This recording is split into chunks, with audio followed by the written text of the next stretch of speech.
Big boss വീട്ടിലേക്ക് ഇന്ന് family റൗണ്ടിൽ കയറി വരുന്നത് ലക്ഷ്മിയുടെയും നെവിൻ്റെയും ഒനീലിൻ്റെയും ഫാമിലിയാണ്. ലക്ഷ്മിക്ക് ഒരു കുഞ്ഞു മകനുണ്ട്, 4 വയസ്സുള്ള മകനാണ്. അപ്പോൾ മകൻ ബിഗ് ബോസ് വീട്ടിലേക്ക് കയറി വരുമെന്ന് 2-3 ദിവസമായിട്ട് ലക്ഷ്മി ഇങ്ങനെ പറഞ്ഞുകൊണ്ടിരിക്കുകയാണ്. അപ്പോൾ ഇന്ന് കിച്ചൺ ഏരിയയിൽ അവിടെ കുക്ക് ചെയ്തുകൊണ്ടിരിക്കുന്നതിൻ്റെ ഇടയിൽ അനീഷിൻ്റെ അടുത്ത് ലക്ഷ്മി ഒരു കാര്യം ചോദിക്കുന്നു. അനീഷ് ABCD ഒക്കെ പ്രിൻറ്റ് ചെയ്തിരിക്കുന്ന ഒരു ഷർട്ടാണ് ഇട്ടിരിക്കുന്നത്. അപ്പോൾ ലക്ഷ്മി ചോദിക്കുവാണ്, അനീഷേ മകൻ വരുമ്പോൾ മകനെ കണ്ടുപഠിക്കാൻ വേണ്ടിയിട്ടാണോ ABCD ഒക്കെ ഉള്ള ഷർട്ട് ഇട്ടിരിക്കുന്നത് എന്ന് ചോദിക്കുന്നു. അപ്പോൾ അനീഷ് പറയുന്നുണ്ട്, അതെ ലക്ഷ്മി അത് മനസ്സിലാക്കി കളഞ്ഞല്ലോ ലക്ഷ്മി എന്നൊക്കെ ലക്ഷ്മിയുടെ അടുത്ത് പറയുന്നുണ്ട്.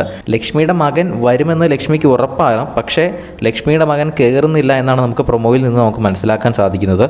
ലക്ഷ്മിയുടെ അമ്മയും അതുപോലെ തന്നെ ലക്ഷ്മിയുടെ ഹസ്ബൻഡുമാണ് വന്നിരിക്കുന്നത് എന്ന് നമുക്ക് പ്രൊമോയിൽ നിന്ന് കാണാം. കുഞ്ഞു മക്കളൊന്നും വന്നിട്ടില്ല. അഖിൽമാരാരുടെ സീസണിൽ അഖിൽമാരാരുടെ മക്കൾ കയറി വന്ന സമയത്തുള്ള ആ ഒരു പ്രൊമോ വൻ വൈറലായിരുന്നു. പക്ഷേ അഖിൽമാരാരുടെ കുട്ടികൾക്ക് കുറച്ചുകൂടി പ്രായമുണ്ടായിരുന്നു. ഇത് 4 വയസ്സോ മറ്റോ ഉള്ളൂ. അപ്പോൾ അത്രയും പ്രായം കുറഞ്ഞ കുഞ്ഞിനെ ബിഗ് ബോസ് വീട്ടിലേക്ക് കയറ്റുന്നതുമായിട്ട് എന്തെങ്കിലും തരത്തിലുള്ള പ്രശ്നം കാണുമായിരിക്കും. അപ്പോൾ അതുകൊണ്ടായിരിക്കണം ലക്ഷ്മിയുടെ മകനെ കയറ്റി വിടാത്തത്. അതല്ലെങ്കിൽ കൊച്ചൊക്കെ ബിഗ് ബോസ് വീട്ടിലേക്ക് കയറി വരുമ്പോൾ എന്തായാലും അതൊരു TRP കൂട്ടുന്ന ഒരു കണ്ടന്റ് തന്നെയായിരിക്കും. അതുകൊണ്ട് മനഃപൂർവ്വം അവരെന്തായാലും കുട്ടീനെ കയറ്റാതിരിക്കില്ല. അപ്പോൾ എന്തെങ്കിലുമൊക്കെ നിയമപരമായിട്ട് എന്തെങ്കിലും പ്രശ്നങ്ങൾ കാണുമായിരിക്കും.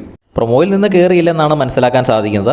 ഇനി ഒരു പക്ഷേ കയറി വന്നൊരു സർപ്രൈസ് ആയിട്ടൊരു പ്രൊമോയോ അങ്ങനെ എന്തെങ്കിലും വരാനിരിപ്പുണ്ടോ എന്നും അറിയത്തില്ല കേട്ടോ. എന്തായാലും നമുക്ക് നോക്കിയിരുന്ന് കാണാം. ലക്ഷ്മി വളരെ എക്സ്പെക്റ്റ് ചെയ്തിരിക്കുകയാണ്. നമുക്ക് നോക്കാം. ബിഗ് ബോസിൻ്റെ കൂടുതൽ അപ്ഡേറ്റുകൾക്കായിട്ട് ചാനലൊന്ന് സബ്സ്ക്രൈബ് ചെയ്യുക. കുട്ടി ഇനി അഥവാ കയറുന്നുണ്ടെങ്കിൽ നമ്മൾ ലൈവായിട്ട് തന്നെ അപ്ഡേറ്റ് ചെയ്യാം. അതൊക്കെ കാണുന്നതിനായിട്ട് ചാനലൊന്ന് സബ്സ്ക്രൈബ് ചെയ്യുക.